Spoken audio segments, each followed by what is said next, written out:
Welcome back. You're listening to Get Real with Bob and Stacy, and you're joining us for our Leaders and Legends segment. Our guest for the segment is Diane Lang, author and positive psychologist. Welcome to the show, Diane. Thank you so much for having me. So I want to give everybody some background on Diane. As a therapist, educator, and positive living expert, Diane has dedicated her career to helping people turn their lives around and is now on a mission to help them develop a sustainable, positive attitude that can actually turn one into an optimist, literally. She has authored 2 books. The first one, Baby Steps, The Path from Motherhood to Career. The second, the one that we'll talk about today, is Creating Balance and Finding Happiness. Diane has been speaking and empowering parents and adults nationwide.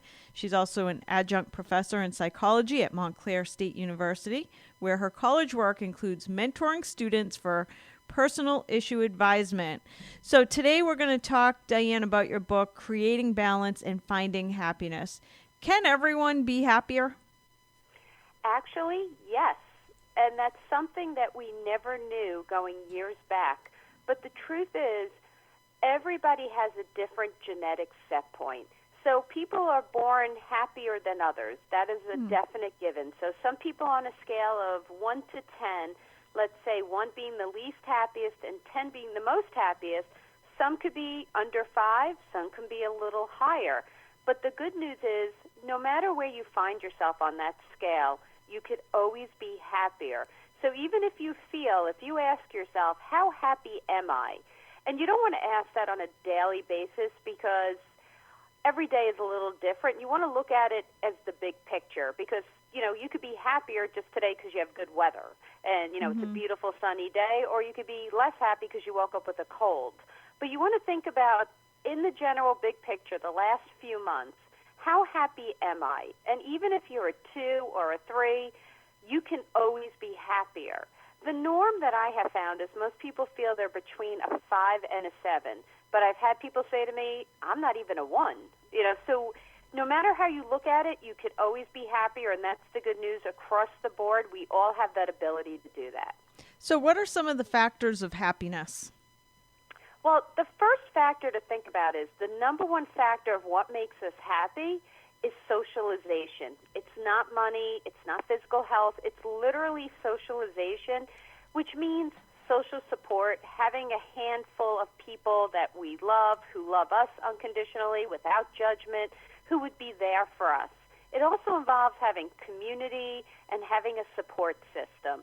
It's really important that we have a support system because we can't heal, we can't forgive, we can't grieve alone. We really need that support, and that's why it's really important to have like a handful of people in your life, friends, family, coworkers, it doesn't matter who it is, that we really trust and can be our true, authentic selves with. People that we can really share our secrets and be open with. So you really want to think about that socialization. And the number one factor to depression outside of mental illness is loneliness and isolation, which is why we worry about if people move to a new state and they don't know anyone, or when people get older and they tend to live on their own or they can't drive anymore, because loneliness, isolation, they lead to depression. So the first thing you want to think about is, how social am I? And even if you're introverted, because a lot of people ask this, they're introverted, they're more shy, they still need a few people. They might socialize different than an extrovert. They might want to just do more one-on-one. They don't want to go to big parties or big social events. But we still all need that social support and that knowing of acceptance and belonging with other people, as well as true acceptance with ourselves. Wow. Awesome. So socialization. Anything else that contributes to happiness? Well, you know what? When we ask people all the time, what does happiness look like to you, or how do you define happiness? It's such an individual question, and that's something you want to think about. Everybody should ask themselves, how do I define happiness? Money? What would it look like to me? All right, you guys are laughing, so I want to know, how do you define happiness? Money. You know what? That is the typical answer across the board. And this is the funny thing about money. As long as your basic needs are met financially, and you could cover your bills and your food and all of the basics that we need, happiness doesn't change that much. For us in the New York City tri-state area, $75,000 is where the standard is of having your basic needs met financially. Well, what if your basic needs include an oceanfront mansion? Well, in that case, then I'd have to hire you to get me one. Yeah. But Good point. for the norm, outside of that, which I would love to have here in the Hamptons or the Jersey Shore, but let's say outside of that, if you're making $20,000 a year, then yes, money is going to be a big factor in your happiness because paying rent is going to be a problem. It could be, do I put food on my table or pay an electric bill? Right. But if I'm making, $75,000, $100,000 a year, my basic needs are met. It won't matter if I'm making $100,000 or $5 million. My happiness levels doesn't change much. So believe it or not, money's not the biggest factor. What money does do, though, is if I buy something, I get that mansion on the water, which would be fabulous. I will get a boost of happiness, but it won't give me long-term happiness because then you're on what we call the hedonic treadmill and you're looking for what's next. So now I have the mansion, but I need the winter house in Aspen and I need the apartment in Manhattan or Boston, and you start thinking, what else do I need? So money, if we use it to buy memories and experiences, that's great. Or if I take the money and I use it for others, I pay it forward, whether it's through a charity or I give to friends or family, that makes us feel good. But I'm sorry to say, guys, socialization beats the money. I know that sounds crazy, but it's true. We need friends more than money. Yes. So Well, think of this. What if you're in that mansion, but you can't invite anybody there to party with you? that's true. That's true. Well, I'd want friends, too. Only. But I guess you could buy your friends. if you Yeah, had well, to. yes, yeah. Oh, they'll come. They'll come, yeah. Big parties. Yeah, if you have an oceanfront mansion, you won't have problems finding friends. Yeah, and you'll have family members you never met before. So what are some of the ways to cultivate happiness in our lives? Well, there's a few different tips that we do, or happiness habits that we call them, that really incorporate us to cultivate happiness in our lives. And just so you know, these habits are really easy. They're free to do. They don't take up much time. You won't have to change your schedule. But within 2.5, 3 months, you'll really notice a difference in your happiness levels. And the first one is gratitude. And gratitude has a few different kinds of factors to it. One, gratitude is a form of meditation. And meditation is the best way to naturally de-stress without any side effects whatsoever. So that's the first thing about gratitude. The second thing about gratitude is it allows you to see what's in front of you, to appreciate what you have, but you don't normally pay attention to. And what that does is kind of retrain your brain to see the positive instead of the negative, because we tend to go towards the negative. Right. We're kind of learned negative people. Our society is very negative. Just watch the news or try not to, actually, if you want to be happy. But we really are prone to negativity. So by retraining our brain and paying attention to what we have in our life to be grateful for, we call it a gratitude check. And it's really simple, just once a day, and you can write it, you could say it out loud, you could say it in your head, but just ask yourself, what are 2 to 3 things I am feeling grateful for? And that's really an important tool, and it doesn't have to be the big things. It could be the little things in life, like a beautiful sunny day. It could be the greatest cup of coffee that you had. It could be hitting no traffic on your way home. It doesn't have to be these big things, and that's what people always think. It's the little things that we don't pay attention to that really mean a lot to us. But asking yourself, what am I grateful for? And just watching that you don't say the same things every day, because some people wake up every day and go, oh, I'm grateful I'm alive. I'm grateful I have a roof over my head. But you really want to have some value behind it. So even if you can only get one thing you're grateful for that day, some days you'll have 5 or 6. Some days you'll just be grateful you woke up and got out of bed. Okay. But it's okay. It's a great place to start. So really just asking yourself every day, what am I grateful for? Gratitude, really important. So once I know what I'm grateful for, let's just say I'm still not happy. Then what else can I do? I've got You mean the mansion and the gratitude, and you're not happy? Yeah, I'm going to have to bring you in for counseling. because some people must be harder to please than others. Well, Like you have to think about it this way, too. To retrain your brain, to form a new habit, break a new habit, start a habit, all of that, when you read it in a magazine, it gives you like that 21, 28-day kind of rule. Yeah. And the truth is, within a month of starting a new habit, whether it's gratitude, quitting smoking, eating better, or running routine, you'll start feeling the effects in a month. You'll feel healthier. Right. You might have lost a few pounds. You feel more energetic. But it takes 2.5, 3 months to really form a habit where something is done on autopilot, where it's like brushing your teeth, brushing your hair, tying your shoes. You don't even need to think about it. So people have to have a little patience. And in the scheme of your life, 2.5, 3 months is not a long time. But we're so instant gratification wanting something so quickly. So gratitude is just one of the factors. Another factor is, again, retraining your brain a little. At the end of the day, asking yourself, what are 2 to 3 things I did well today? So instead of focusing on the negative while you're sitting in bed trying to fall asleep and you have that inner dialogue playing, I should have done that, I could have done that, why did I say that, I'm such an idiot. You have all of those negatives. You want to start thinking about the positives. What did I do well today? Just 2 or 3 things. So again, retraining your brain to see the positive instead of the negative. And the good news is your brains are trainable. So you can actually retrain them to think in a positive manner and to start noticing the positive. Because happiness is a perspective. What do you choose to see? And that's a really important tool as well. For a lot of my clients, they'll do gratitude, and then they'll do what did I do well, all in, while they're sitting in bed with the lights off, TV off, just going to sleep. So they go to bed with a positive spin on the day, and they wake up in the same frame of mind. Do you have any ideas for teaching happiness to kids? Like, I have a 6-year-old, and she thinks she's going to be happy if we go buy a new toy, and I try to say to her, it's short-lived. You're going to be happy for 10 minutes, and then an hour later, you're not going to be able to find the toy. So how do you teach kids to be happy?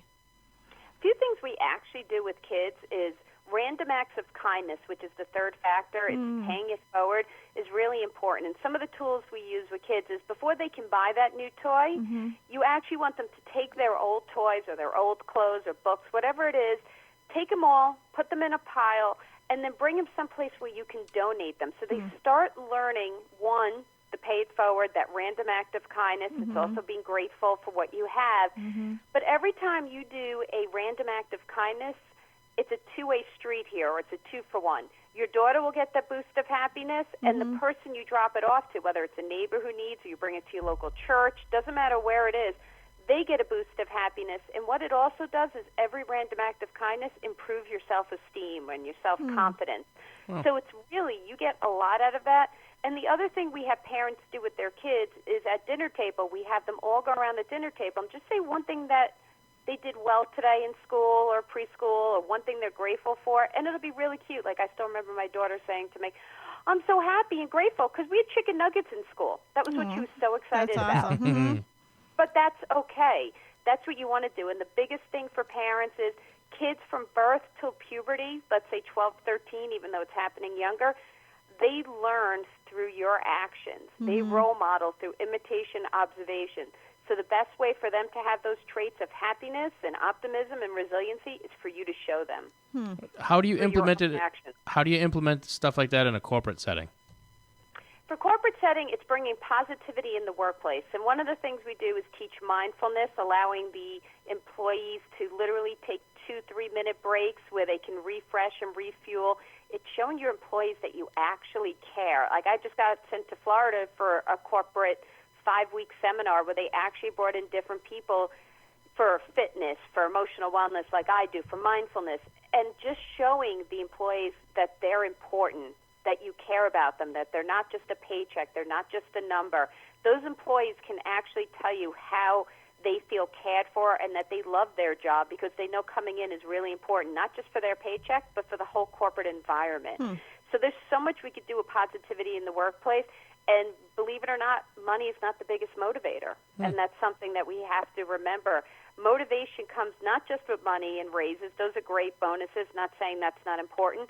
But they also need the positive reinforcement and the praise.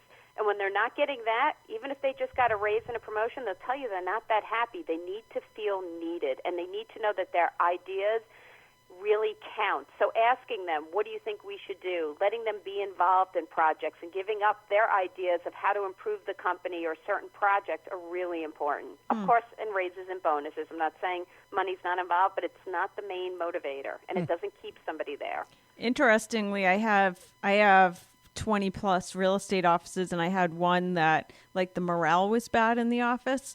So my administrator, who kind of manages the office, was trying to come up with ideas on how to boost morale.